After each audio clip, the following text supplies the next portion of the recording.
കണ്ണൂർ എല്ലാ കാലത്തും CPIM-ന്റെ ഒരു കോട്ടയാണെന്ന് അറിയപ്പെടുന്നതാണ് അല്ലേ. അപ്പോൾ അവിടെ പാർട്ടിയിൽ പ്രശ്നങ്ങൾ, അതായത് വോട്ട് ചോർച്ച ഉണ്ടായിട്ടുണ്ട് എന്നുള്ളൊരു വിലയിരുത്തൽ വന്നിട്ടുണ്ട്.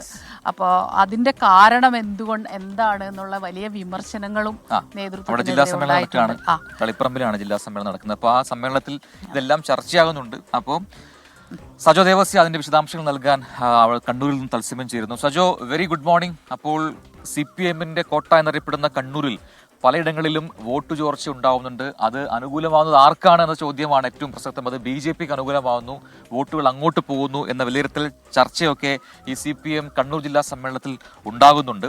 അപ്പോൾ അത് കൃത്യമായ റിപ്പോർട്ടിൽ പരാമർശമുണ്ട് എന്നാണ് ഞാൻ മനസ്സിലാക്കുന്നത്. താഴെത്തട്ടിൽ അണികളും നേതാക്കളും തമ്മിൽ അകലം വർദ്ധിക്കുന്നു എന്ന എല്ലാ ജില്ലാ സമ്മേളനങ്ങളും ഉയർന്നു കേട്ട അതേ പ്രശ്നം ഇവിടെയും ഉണ്ട് എന്ന് പറയുന്നു. വനം വകുപ്പിന്റെ പ്രവർത്തനങ്ങളിൽ മലയോര മേഖല ജനങ്ങൾക്ക് അതൃപ്തി ഉണ്ട് എന്നും റിപ്പോർട്ടിൽ പറയുന്നു. അപ്പോൾ എന്താണ് CPM-നകത്തെ ചർച്ചകൾ? ഇന്ന് ജില്ലാ സമ്മേളനത്തിന്റെ കാര്യപരിപാടികൾ എന്തൊക്കെയാണ്? പ്രജൻസ്മിത, ഗുഡ് മോർണിംഗ്. CPIM-ന്റെ കണ്ണൂർ ജില്ലാ സമ്മേളനം തളിപ്പറമ്പിൽ പുരോഗമിക്കുകയാണ്. ഇന്നലെയാണ് പ്രവർത്തന റിപ്പോർട്ട് ജില്ലാ സെക്രട്ടറി സമ്മേളനത്തിൽ അവതരിപ്പിച്ചത്. നേട്ടങ്ങളും സ്വയം വിമർശനങ്ങളും എല്ലാം ഉൾപ്പെടുത്തിയുള്ള റിപ്പോർട്ടാകും സാധാരണ സമ്മേളനത്തിന്റെ ഭാഗമായി അവതരിപ്പിക്കുക. അതിൽ ഏറ്റവും പ്രധാനപ്പെട്ട കാര്യം, കഴിഞ്ഞ ലോക്സഭാ തെരഞ്ഞെടുപ്പിൽ ജില്ലയുടെ ഭാഗമായ 3 ലോക്സഭാ മണ്ഡലങ്ങൾ, അതായത് ജില്ലയുടെ വിവിധ സ്ഥലങ്ങളിലെ നിയോജക മണ്ഡലങ്ങൾ എടുത്താൽ, നിയമസഭാ നിയോജക മണ്ഡലങ്ങൾ ഉൾപ്പെട്ട 3 ലോക്സഭാ മണ്ഡലങ്ങൾ കണ്ണൂർ ജില്ലയിൽ നിന്ന് തന്നെയുണ്ട്. ആ 3ഇടത്തും CPIM അല്ലെങ്കിൽ LDF-ന് കനത്ത തിരിച്ചടിയാണ് നേരിട്ടത്. അതുൾപ്പെടെ പരാമർശിക്കുന്ന ഭാഗത്താണ് പ്രധാനപ്പെട്ട ചില പരാമർശങ്ങൾ ഉള്ളത്. കണ്ണൂരിലെ പാർട്ടി കേന്ദ്രങ്ങളിൽ ഇതുവരെ ഇല്ലാത്ത അപ്രതീക്ഷിതമായ വോട്ട് ചോർച്ചയുണ്ടായി. BJPയുടെ സാന്നിധ്യം പലയിടങ്ങളിലും വർദ്ധിച്ചു. അത് അവർക്ക് സംഘടനാപരമായി പ്രത്യക്ഷത്തിലും പരോക്ഷമായും ഒക്കെ വർദ്ധിച്ചു. വോട്ട് വർധന BJP പലയിടങ്ങളിലും ഉണ്ടാക്കിയത് അപ്രതീക്ഷിതമായാണ്. അങ്ങനെ BJPക്ക് ഒരു നേട്ടമുണ്ടായി എന്നത് ശ്രദ്ധയോടും ഗൗരവത്തോടും കൂടിയും വീക്ഷിക്കേണ്ടതാണ് എന്നത് എടുത്തു പറയുന്നു എന്നതാണ് ശ്രദ്ധേയമായ കാര്യം. മറ്റൊന്ന്, ഈ താഴെത്തട്ടിൽ അണികളും നേതാക്കളും തമ്മിലുള്ള അകലം വർദ്ധിച്ചു എന്ന് പറയുന്നു. അതിനൊരു പ്രധാനപ്പെട്ട കാരണം, നേരത്തെ ലോക്സഭാ തെരഞ്ഞെടുപ്പ് അടക്കം പൂർത്തിയായപ്പോൾ താഴെത്തട്ടിൽ നിന്ന് സംഘടനാ തലത്തിൽ റിപ്പോർട്ട്, വോട്ട് ലഭ്യമാകാൻ സാധ്യതയുള്ള വോട്ടുകളുടെ അടക്കം കാര്യത്തിൽ കണക്കുകൾ തയ്യാറാക്കിയിരുന്നു. അത് പക്ഷേ പാടെ തെറ്റിപ്പോകുന്ന നിലയാണ് വന്നത്.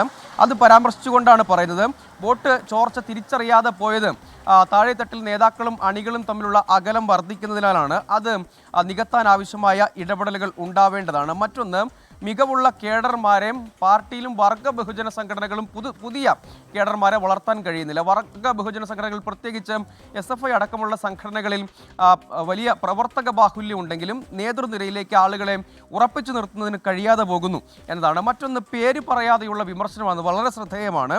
അതായത് നമ്മൾ മനസ്സിലാക്കേണ്ടത്, പരോക്ഷമായി ഈ വിമർശനം EP ജയരാജനും PP ദിവ്യയ്ക്കുമാണ്.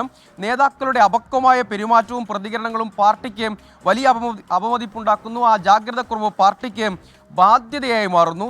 നേതാക്കളുടെ ഈ സാമ്പത്തിക വളർച്ച പരിശോധിക്കണമെന്നത് കീഴ്ഘടകങ്ങളിലെ സമ്മേളനങ്ങളിൽ ചർച്ചയായി ഉയർന്നു വന്നു എന്നത് പരാമർശിക്കുന്നുണ്ട്. മറ്റൊന്ന്, സമീപകാലത്തെ ഏറ്റവും പ്രധാനപ്പെട്ട ഒരു വിഷയമാണ്, അതായത് വനം വകുപ്പുമായി ബന്ധപ്പെട്ടതാണ്. അതായത് വനം വകുപ്പിന് മലയോര മേഖലയിലെ ജനങ്ങൾക്കിടയിൽ വലിയ അതൃപ്തിയുണ്ട്. അത് പാർട്ടിയെ ആ മേഖലയിൽ ജനങ്ങളുടെ ഇടയിൽ നിന്ന് പ്രവർത്തനങ്ങളിൽ ഒക്കെ അകൽച്ചയുണ്ടാക്കാൻ, അല്ലെങ്കിൽ പാർട്ടിക്ക് ഒരു തിരിച്ചടി എന്ന നിലയിലേക്ക് പോകുന്നത്. അതുകൊണ്ട് വനം വകുപ്പിൻ്റെ പ്രവർത്തനം മെച്ചപ്പെടണം. മലയോര മേഖലയിലെ ആളുകളെ വിശ്വാസത്തിലെടുക്കണം.